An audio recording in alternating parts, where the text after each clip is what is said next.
시험을 좋아하는 학생은 없지만은 시험은 반드시 치러야 합니다.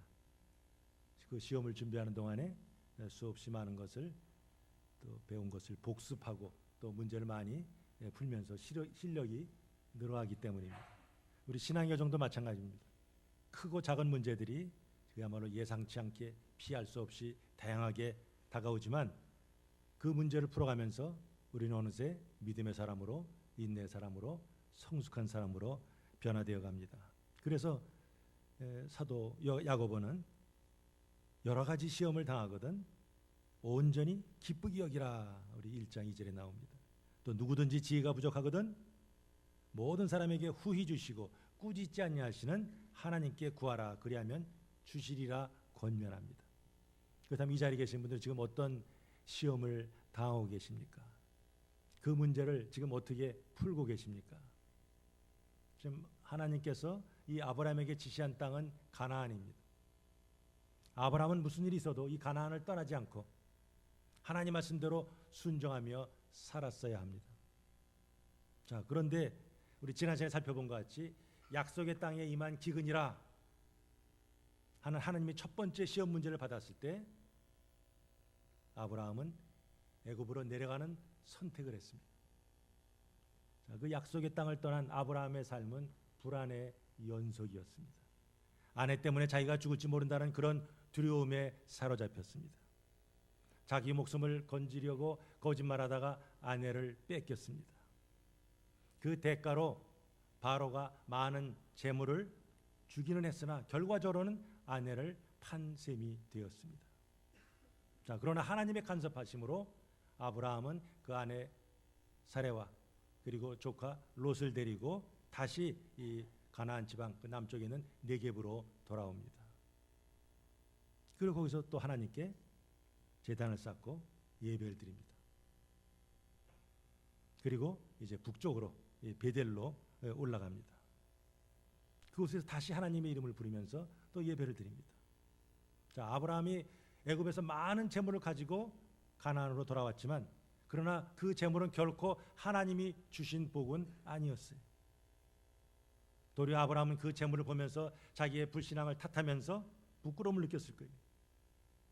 이 애굽으로의 여정 한편으로 아브라함에게 수치를 안겨주었습니다.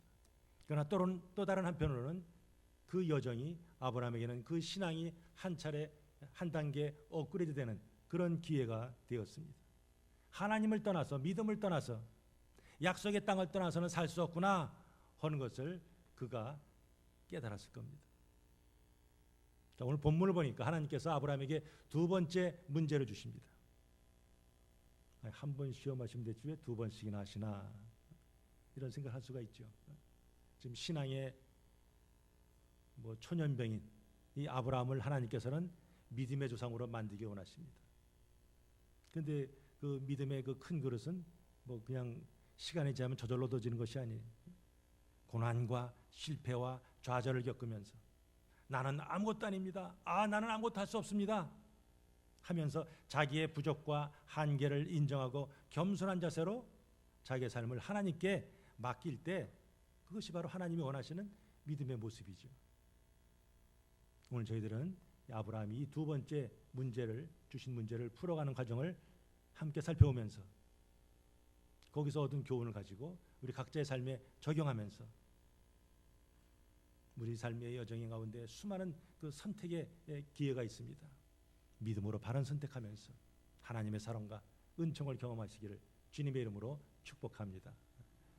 자, 우리 먼저 한번 지도를 한번 보시겠어요? 우리가 창세기 그냥 글만 봐가지고는 어디가 어딘지 잘 보기가 쉽지 않은데 우리 지난번에 어떤 같이 연결시켜서, 자, 아브라함이 우리 12장에 보면은 하란에서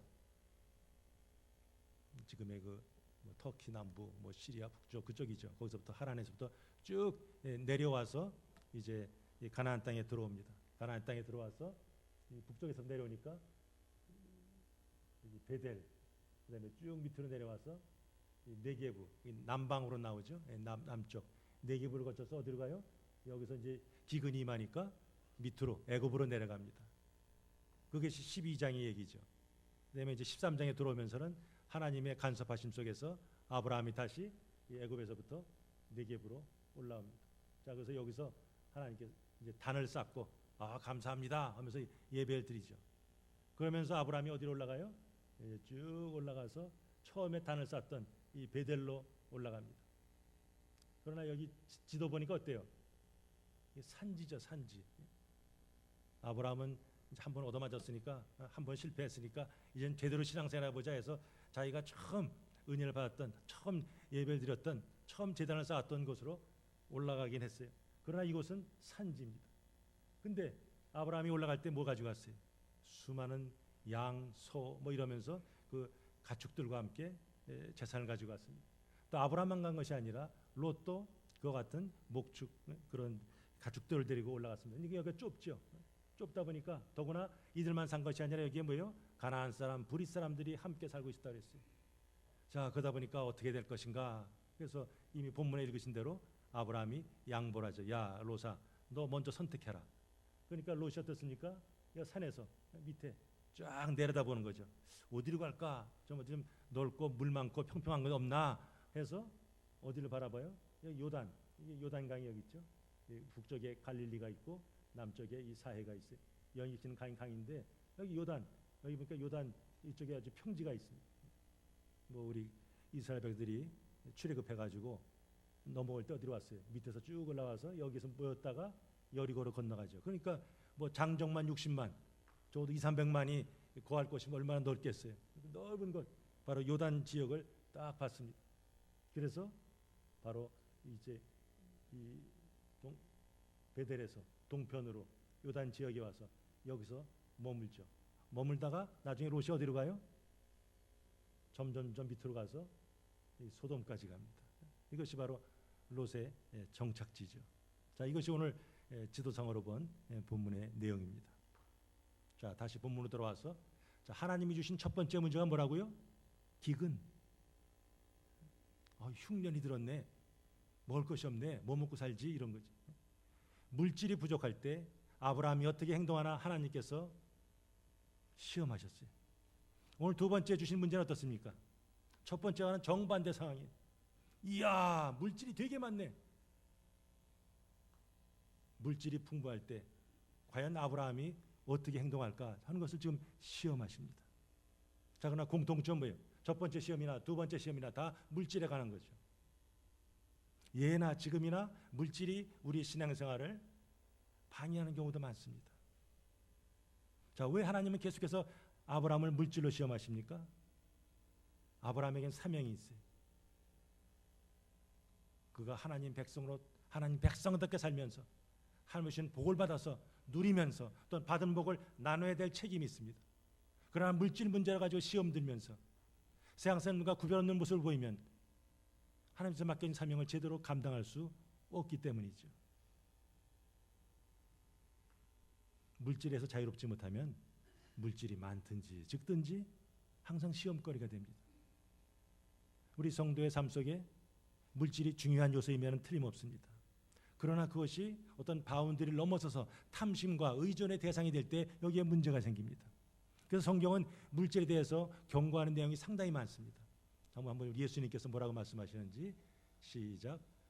한 사람이 두 주인을 섬기지 못할 것이니 혹 이를 미워하고 저를 사랑하거나 혹 이를 중히 여기고 저를 경히 여김이라. 너희가 하나님과 재물을 겸하여 섬기지 못하리라. 자, 거기서 미워한다, 사랑한다는 말이 있어요. 이거는 어떤 쪽에 더 충성심을 갖느냐 하는 거죠. 한쪽에 충성심을 보이면 자연스럽게 다른 쪽에는 소홀히 여길 수밖에 없는 거죠. 자, 그러니까 우리 한 구절 우선 거기까지만 하자. 자, 그러면 여기서 재물로 번역된 단어가 있어요. 재물. 너희가 하나님과 재물. 우린 재물로 되어 있는데 사실 저 단어 헬라 단어가 맘몬입니다. 맘몬. 맘몬이 뜻이 뭐예요? 재물 신이죠. 재물에 인간의 탐욕이 딱 들어갔을 때 그게 재물 신이 됩니다. 물질주의를 말하죠. 그러니까 하나님과 경쟁하는 또 다른 신, 그게 바로 맘몬이라는 거예요. 그래서 예수님은 그걸 경고하고 있어요. 제자들아, 너희들이 두 주인을 섬길 수 없다는 거예요. 하나님을 섬기든지 맘몬을 섬기든지 둘 중에 하나 택하라는 거예요. 사도 바울도 모든 악의 뿌리가 돈을 사랑하는 것이라 그랬어요.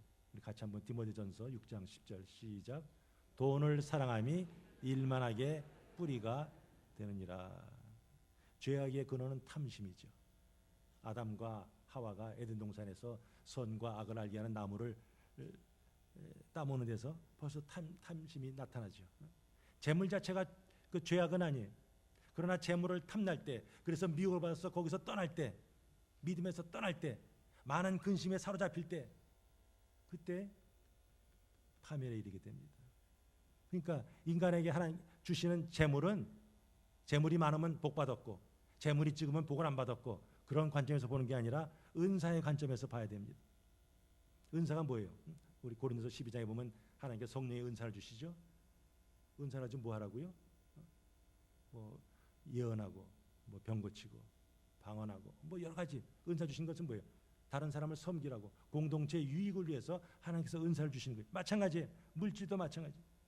성도의 재물가는 내가 재물이 많아졌으니 내가 하나님의 복 받았다 그렇게 말할 것이 아니라, 하나님께 주신 물질을 가지고 내가 어떻게 하나님의 뜻에 따라서 이것을 관리하고 또한 다른 사람을 섬길 것인가 하는 그런 청지기의 관점에서 봐야 합니다. 우리는 흔히 돈이 많은 사람을 잘 사는 사람 그러죠. 그런 물질적인 그 사고방식에서 나온 거죠. 자, 아브라함이 복이 될지라 그랬어요. 아브라함이 복덩이 된 이유가 뭡니까? 그 혼자서 잘 먹고 잘 살라고 하나님께서 땅과 자손의 복을 주신 거예요? 그가 복을 받아서 그 복을 다른 사람에게 나누라고, 그걸 통해서 주신 하나님을 전하라고 하나님께서 그에게 복을 주셨어요. 이 재물 문제가 신앙생활에 영향을 미치는 것은 지금부터 4,000년 전에 아브라함 때나 지금이나 사실은 다를 바가 없죠. 오늘 여기 등장하는 롯은 아버지 하란이 일찍 죽었어요.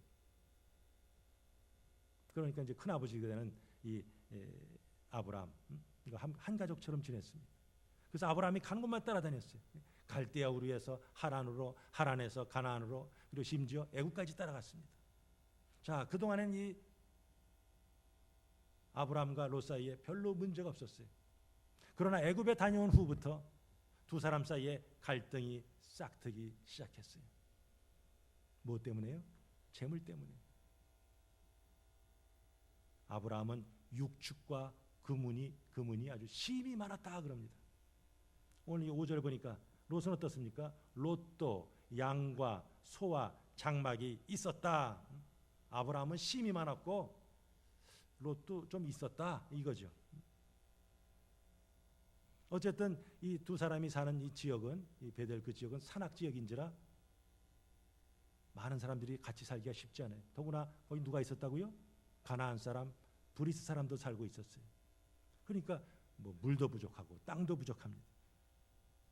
자, 그러나 오늘 본문에 보면 가나안 사람들이 왜 우리 땅에 왔어 하면서 배척했다는 말은 없어요. 도리어 지금 문제는 누구 사이에 생겨요? 아브라함과 롯 사이에 생깁니다.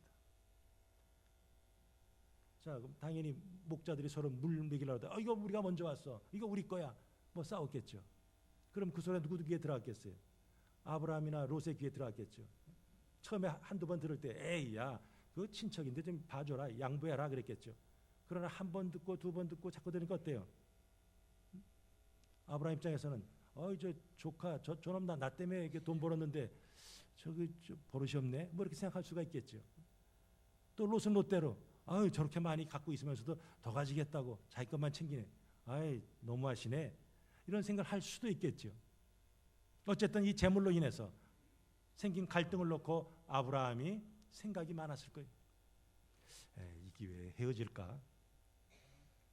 롯이 차지하기 전에 내가 먼저 물이 많고 좀 풀도 많고 넓은 곳으로 옮겨볼까? 뭐 안 한 것은 아니겠죠. 그러나 한 번 시련을 겪고 나서, 한 번 하나님이 주신 시험에 실패하고 나서, 그는 이전의 아브라함이 아니었어요. 이제는 부족하지만 그 믿음에 따라 행동하려고 합니다. 자, 많은 사람들이 갈등을 겪을 때 왜 쉽게 해결되지 않습니까? 말 한마디에 천냥빚을 갚는다고 내가 잘못했어. 미안해. 이거 한마디만 하면 듣고 갔다가 그걸 하지 않으니까 이게 잘 풀리지 않습니다.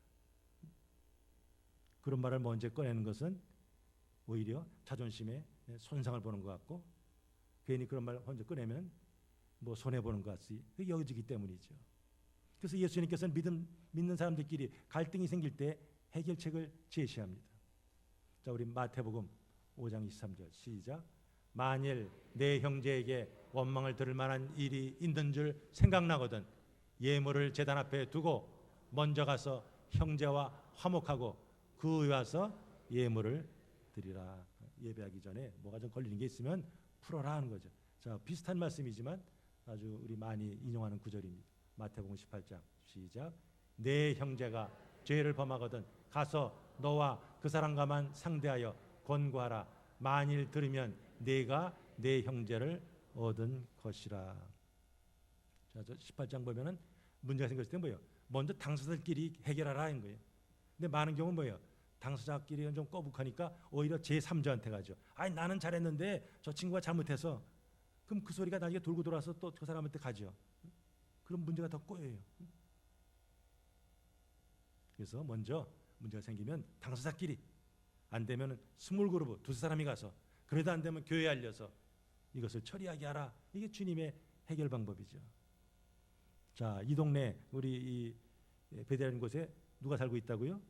가나안과 브리스 사람들이 있더라 하면서 이제 8절부터 아브라함이 양보하는 내용이 나옵니다. 자, 모세가 그 브리스 사람과 가나안 사람이 있더라 그 말을 집어넣은 이유가 뭐겠어요? 우리 신명기 7장에 보면은 그들은 우상을 섬기는 데이다 그랬어요. 그러니까 모세는 지금 이 글을 쓰면서 지금 이제 회상하는 거죠. 자, 아브라함과 롯이 살던 곳에 그들이 함께 거했다. 그럼 아브라함이 물어봤다는 거예요. 저들은 우상을 섬기는 자들인데 지금 저들이 지금 나와 롯 사이의 한 행동을 다 지금 지켜보고 있는데 그걸 염두에 뒀음을 지금 암시하는 거죠. 아브라함은 하나님 알지 못하는 자들에게 하나님 섬기는 자들이 서로 다투는 모습, 이거 불안한 모습, 이게 보이기 싫은 거죠. 그러니까 지금 이 갈등의 상황에서 아브라함이 조카 롯에게 먼저 해결책을 제시합니다. 야, 우리가 한 핏줄인데 야, 서로 싸우지 말자. 나나 너나 내 목자나 내 목자나 서로 다투게 말자 하는 것이. 여기 나, 너, 내 목자, 내 목자 한 얘기가 무슨 뜻이에요? 이건 단순히 목자들끼리 물맥이다가 싸운 얘기가 아니다 하는 거죠. 자기에게도 책임이 있음을 여기에 지금 얘기하는 거죠. 자, 그러나 야, 우리 화목하자, 우리 잘해보자 하면서 구체적인 해결 방안을 제시하지 않으면 결코 그건 화합될 수가 없어요. 자, 지금 아브라함과 롯이 머문 것은 협소한 곳이 누구나 다 만족시킬 수가 없어요. 누군가는 떠나야 문제 해결됩니다. 자, 그럼 누가 떠날 것인가? 누가 양보할 것인가? 물이 있어야 그 양과 소를 먹이지 하는 각자의 이익이 걸려있는 상황 속에서 이 민감한 상황 아니에요? 이거 선뜻 결정내기가 쉽지 않아요. 자, 그러나 하나님께서 아브라함에게 마음을 주셨어요. 어떤 마음이요? 네 앞에 온 땅이 있지 아니하냐? 나를 떠나라. 네가 좌하면 나는 우하고 네가 우하면 나는 좌하리라. 네가 오른쪽 갈래? 그럼 나 왼쪽 갈게. 네가 왼쪽 갈래? 나 오른쪽 갈게. 지금 아브라함은 롯에게 먼저 선택권을 주면서 양보하는 그런 아량을 보입니다. 내 것을 포기하고 하나님을 전적으로 의지할 수 있을 때 사실은 진정한 신앙생활이 시작되는 거죠. 물질에서 어느 정도 자유로워질 때 사실은 대인관계도 넉넉해집니다. 그러나 이것도 내 거 하면서 지키다 보면 어떻게 돼요? 다른 사람에게 결국은 피해를 주게 돼 있죠. 지금 기근을 두려워해서 애굽으로 내려갔던 아브라함이 자기 목숨을 잃는 것이 두려워서 아내를 팔았던 그 아브라함이 어떻게 갑자기 가나안에 돌아오자마자 양보의 사람, 겸손의 사람 이렇게 사람이 되었습니까? 뭐가 이렇게 바뀌게 했을까요? 바로 아브라함은 첫 번째 시험을 치르면서 비록 실패했지만 조금 하나님을 알게 되었어요. 그 하나님을 아니까 그 하나님을 사랑하게 되었어요. 애굽에 내려갔던 바로 중우동 지방의 최강자, 제일 두려운 사람. 그러나 사라를 데려간 일로 인해서 하나님께서 바로의 집을 빵 치니까 어떻게 돼요? 바로가 발발발 떨죠. 야, 하나님은 바로보다 강한 자시구나 하는 것을 알게 되었어요. 하나님이 하신 약속은 이건 이루어지는구나 하는 것을 그가 깨닫게 되었습니다. 성도들은 하나님에 대한 지식이 늘어갈수록, 하나님을 알게 되면 될수록 하나님에 더 가까이 나가게 돼 있고, 또한 주변의 환경의 두려움에서 자유하게 돼 있습니다. 우리 지난 특별 새벽기도, 창립주일 동안에 특별 새벽기도 했는데, 그때 주제가 뭐예요? 하나님을 알자, 힘써 여호와를 알자였어요. 우리 호세아서 6장 6절 한번 읽어봅니다. 시작. 나는 인애를 원하고 제사를 원하지 아니하며 번제보다 하나님을 아는 것을 원하노라. 호세아 당시에 이스라엘 백성들은 열심히 제사 드렸어요. 문제가 있을 때 열심히 기도했어요. 제사 드렸으니까, 기도했으니까 우리 신앙생활 잘한 거야, 그렇게 생각했어요. 그때 하나님께서는 호세아를 통해서 아니야 하는 거죠. 야, 니네들이 제사를 열심히 드렸어, 니네들이 열심히 번제를 드렸어, 그러나 네 중심에는 정말 하나님을 제대로 알지 못하는구나. 여기서 안다는 말은 뭐예요? 관계죠, 관계. 하나님과 다이나믹한 관계를 갖지 못했구나, 그것을 지적하고 있어요. 하나님 백성이 하나님을 알고 그분과 올바른 관계를 가질 때 이것이 제대로 신앙생활하는 것이지, 그냥 뭐 전에 와서 한번 예배 참석했다고 그것이 신앙생활 다 한 것이 아니다 하는 것이에요. 신앙의 본질은 하나님과의 인격적인 만남을 통해서 시작되죠. 그럴 때 우리는 세상에 줄 수 없는 즐거움, 세상에 줄 수 없는 평강을 경험하게 되고, 그리고 영광스러운 하나님의 나라를 소망하게 됩니다. 그러므로 저와 여러분들은 하나님을 알아야 돼요. 부지런히 알아야 돼요. 하나님을 바로 알 때 비로소 우리 자신이 신앙적으로 회복이 되고, 우리 교회가 신앙적으로 회복이 됩니다. 자, 인간은 티끌로 만들어진 존재죠. 아담의 뜻이 뭐예요? 흙이죠, 흙. 그런데 인간이 뭐예요? 자기를 만드신 하나님을 망각하고 도리어 하나님을 아무것도 아닌 존재로 자꾸 전락시키려는 그런 시도들이 많았죠. 그래서 선악과 사건이 있었고, 노아 홍수 사건이 있었고, 바벨탑 사건이 있었습니다. 신앙생활은 뭐라고요? 하나님 앞에 나는 아무것도 아닙니다, I'm nothing, 그것을 알아가는 과정이죠. 예수님께서 제자들 말씀하실 때 나를 따르거든 자기를 뭐하라고요? 부인해라 그랬어요. 자기 부인하는 게 뭐예요? 그 자기가 아무것도 아니라는 것을 깨달아는 거죠.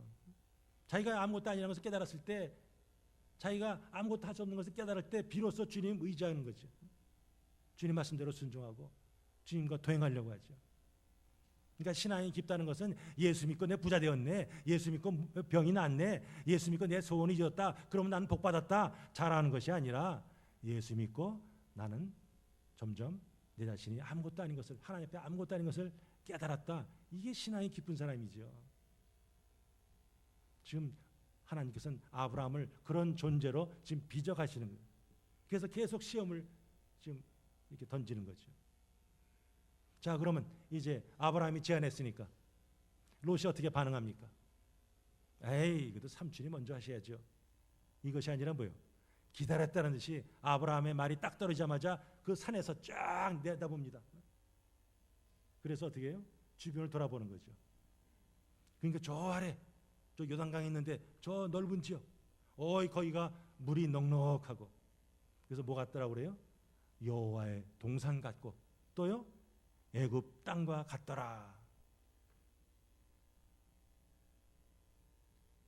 롯이 애굽에 간 적이 있었어요. 그렇죠? 얼마 전에 애굽 갔다 왔잖아요. 거기 갔을 때 그 나일강 삼각주 지역의 그 비옥한 땅에 그 사람들이 농사짓고 풍성에 거두고 거기서 사람들이 사는 그 모습을 봤어요. 이야, 애굽 땅 풍요롭다. 그것이 롯의 머리에 딱 박혔습니다. 그러니까 산에서 저 아래를 보니까 이야, 물도 흐르고 저기 좀 좋구나.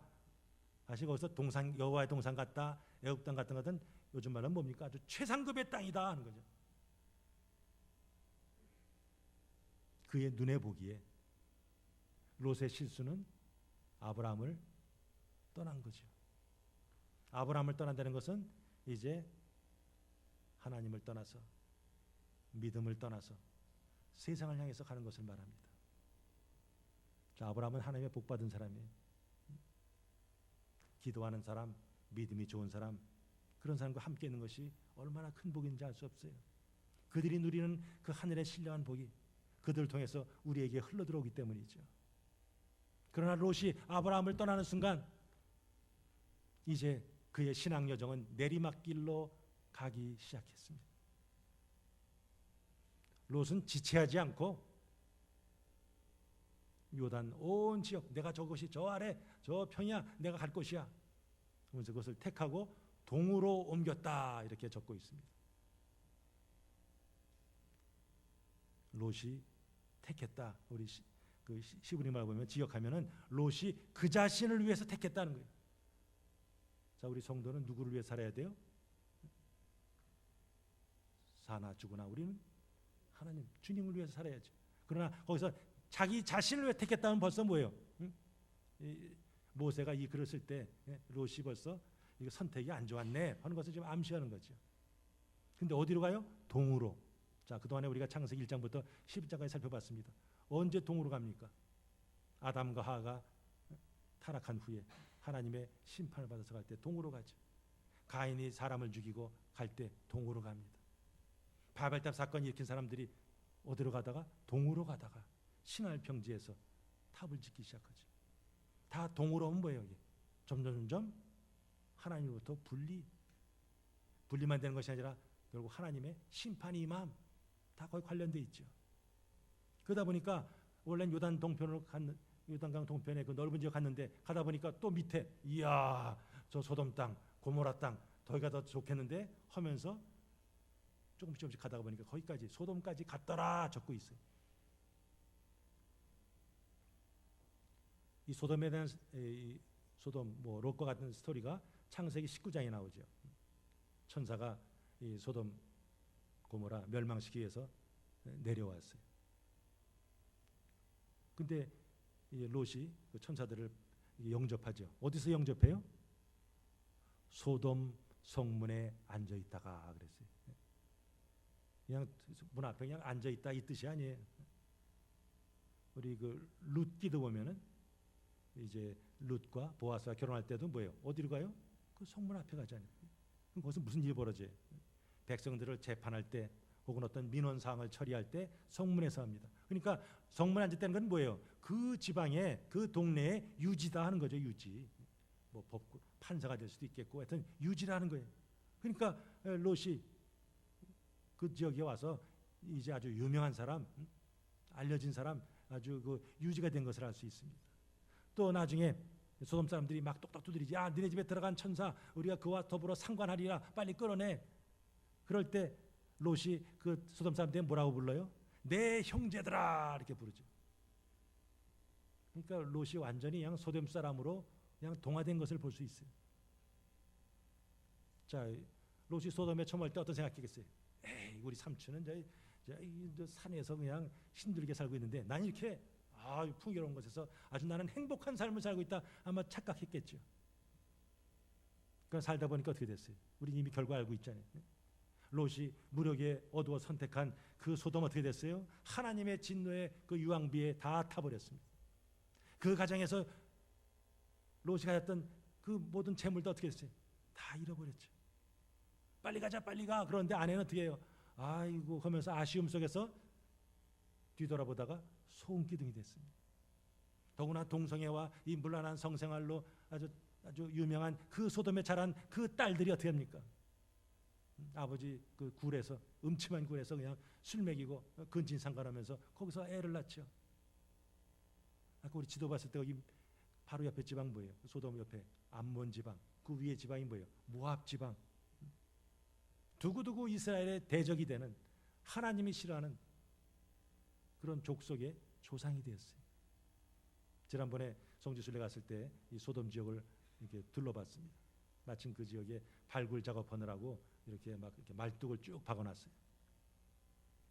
그 광야지만 그래도 그 옆에는 조금씩 이렇게 풀들이 있었어요. 그런데 이 소돔 땅은 풀 한 폭이 없어요. 완전히 바짝 마른, 얼핏 봐도 완전히 저주받은 땅 같았습니다. 롯이 하나님의 복보다 세상이 주는 행복을 향해서 달려나갔을 때 그의 인생은 정말 하나님 앞에 구겨진 인생이 되고 말았어요. 자, 오늘 본문에 두 사람이 나오죠. 아브라함이 나오고 롯이 나옵니다. 우리는 그 두 사람의 모습을 보죠. 아브라함의 모습과 롯의 모습. 그것이 사실은 우리 안에 다 들어있어요.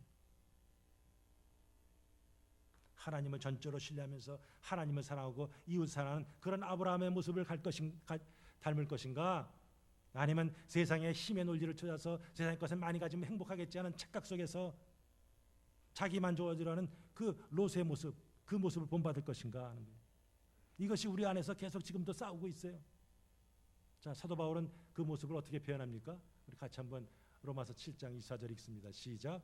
오호라 나는 곤고한 사람이로다. 이 사망의 몸에서 누가 나를 건져내랴.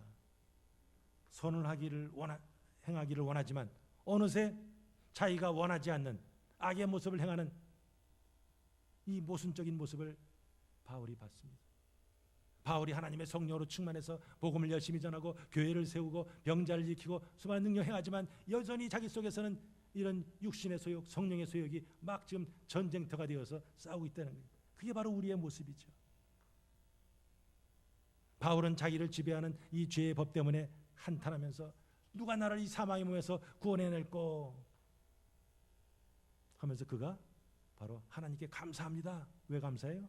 바로 우리 주 예수 그리스도 때문에 이렇게 노래하고 있습니다.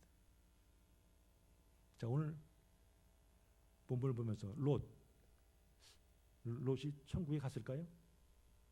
그런 생각 해봤습니까? 롯 지금 천국에 있을까요? 지옥에 있을까요? 자, 우리 베드로후서 한번 봅니다. 자, 우리 같이 한번 읽겠어요. 시작. 무업한 자들의 음란한 행실로 말미암아 고통당하는 의로운 롯을 건지셨으니 이는 이 의인이 그들 중에 거하여 날마다 저 불법한 행실을 보고 들음으로 그 의로운 심령이 상함이라. 우리 보기엔 롯이 하나도 잘한 것이 없는 것 같은데 성경에서는 롯을 뭐라고 불러요? 의인 그럽니다. 자, 그러면 우리가 일반적으로 가지고 있는 의인에 대한 정의가 달라지는 것을 알 수 있어요. 의인, 이 친구 누가 주는 거예요? 우리의 행위에 근거해서 열심히 신앙생활 잘했더니 열심히 잘 믿었더니 야, 너 기특하네, 너 의인 되라. 하나님께 그렇게 의인을 주시는 거예요? 전적인 하나님의 은혜죠. 우리가 언제 선택받았다고요? 아직 우리가 이 땅에 태어나기 전에 이미 창세전에 하나님께서 이 자리에 계신 분들을 택하시고 의인이라 그렇게 삼으신 거죠. 자, 근데 저 하나님의 택한 백성이었던 롯이 소돔 땅에 들어갔어요. 거기서 물질 풍요 얻었죠. 세상적으로 내가 이래봐도 이 땅의 유지야, 유지. 세상의 명예를 얻었어요. 그러나 그의 삶이 그 소돔 땅에서 어떻다고요? 그 의로운 심령이 상함이라. 상함이란 마치 고문당하는 것 같았더라 하는 거죠. 고통스러웠다는 거예요. 좋은 자리인 줄 알고 왔더니 처음엔 좋은 것 같았는데 사람들이 악을 행하는 모습을 보고 갈등이 생겼다는 거죠. 하나님은 당신의 사랑하는 자들이 죄악 속에 빠져 있을 때, 혹은 고통받는 자리에 있을 때 이놈 싸다 싸 당해봐라 하면서 내버려두지 않습니다. 하나님은 꼭 끄집어내세요. 그 소돔이 멸망을 당할 때 어떻게 했습니까? 하나님은 천사를 동원해서 그냥 확 잡아 끌었다 그랬어요. 롯을 건져냈습니다. 그럼 저와 여러분들 어떤 길을 가야겠습니까?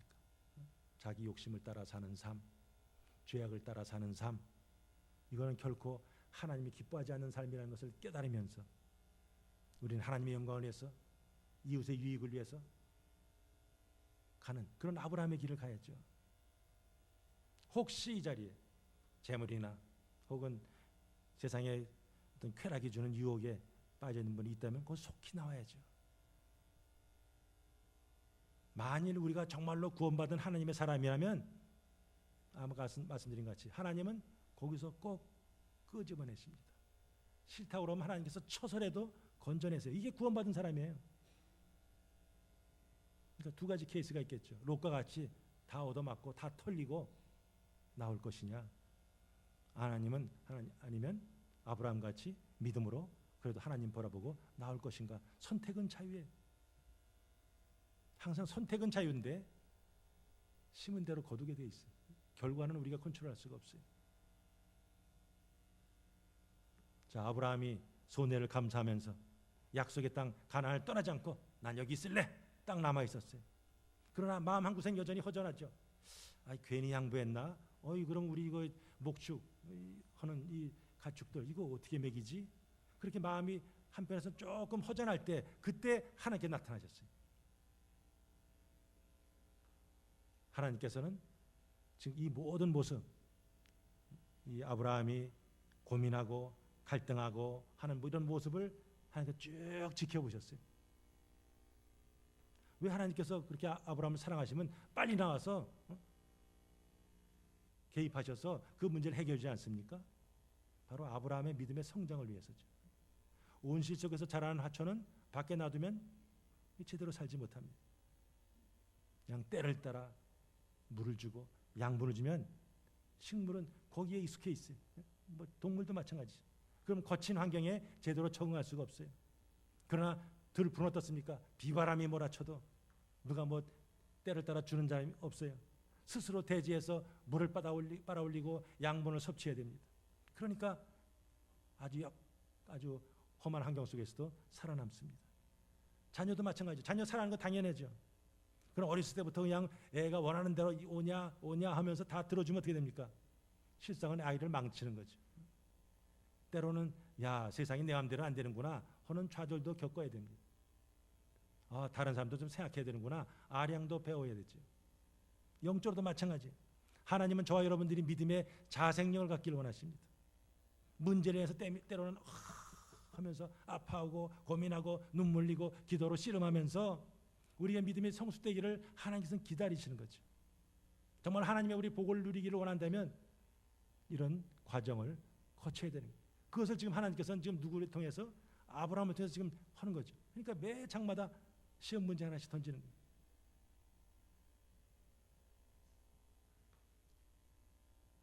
하나님은 아브라함의 그 중심을 보셨어요. 이 친구가 이제 나를 제대로 믿기 시작하는구나. 그래서 저 롯에게 그 거할 땅을 양보했구나 하는 것을 하나님께서 아셨어요. 그러니까 전에 했던 그 땅과 자손의 복을 다시 한번 반복하시죠. 그 약속하는 것을 반복합니다. 너는 눈을 들어 너 있는 곳에서 동서남북을 바라보라. 보이는 땅을 내가 너와 네 자손에게 주리라. 네 자손이 땅의 티끌같이 하리라. 너는 일어나 그 땅을 종과 횡으로 두루 다녀보라. 내가 그것을 내게 주리라. 비슷한 말을 계속해서 하십니다. 자, 롯도 전에 롯도 눈을 딱 들어서 바라보긴 바라봤어요. 그럼 어떤 눈으로 봤어요? 육신의 눈으로 바라봤습니다.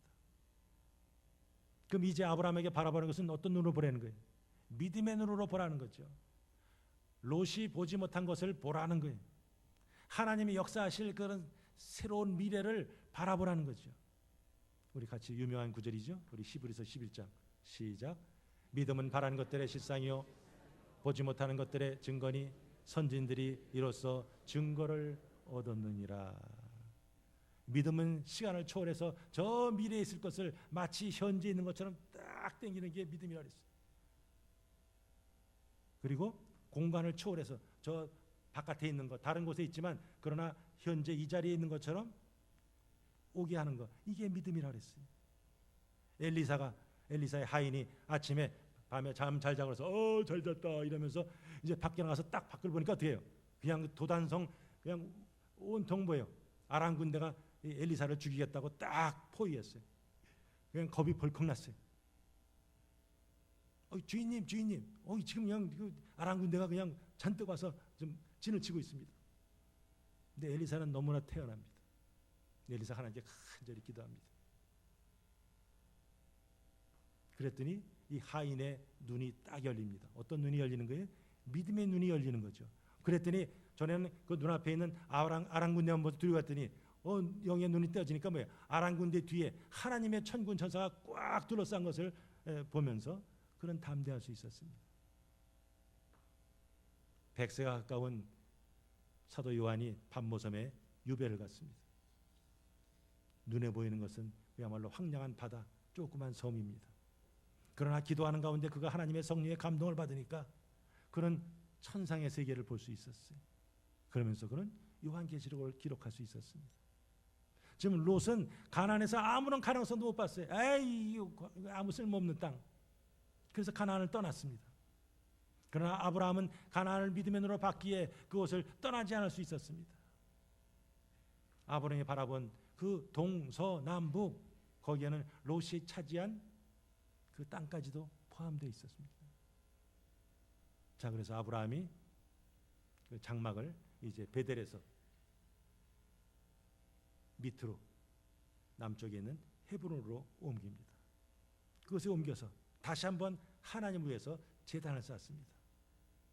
자, 베델에 있든지 밑에 남쪽에 헤브론에 가든지 현실은 달라진 게 없어요.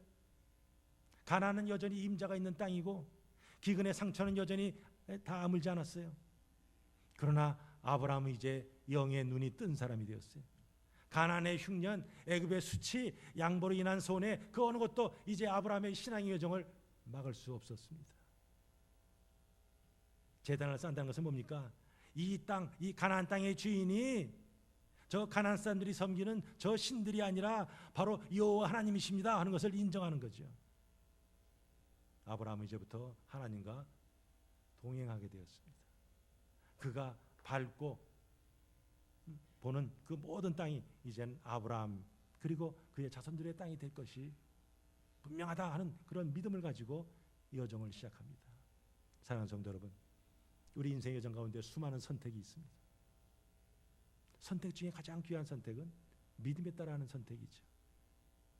우리가 살아가는데 삶 중에 가장 가치 있는 삶은 하나님 중심으로 사는 삶입니다.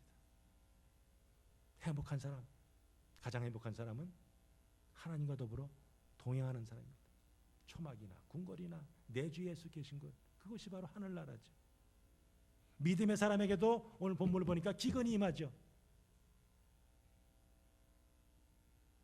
그러나 그 기근이 더 이상 고난으로만 여겨지지 않습니다. 믿음의 사람에게는 그 고난이 도리어 하나님의 더 큰 은혜를 경험하는 그런 새로운 기회가 됩니다. 이 자리에 계신 분들이 믿음의 시야가 넓어지시기 바랍니다. 남들이 보지 못하는 것을 보시기 바랍니다.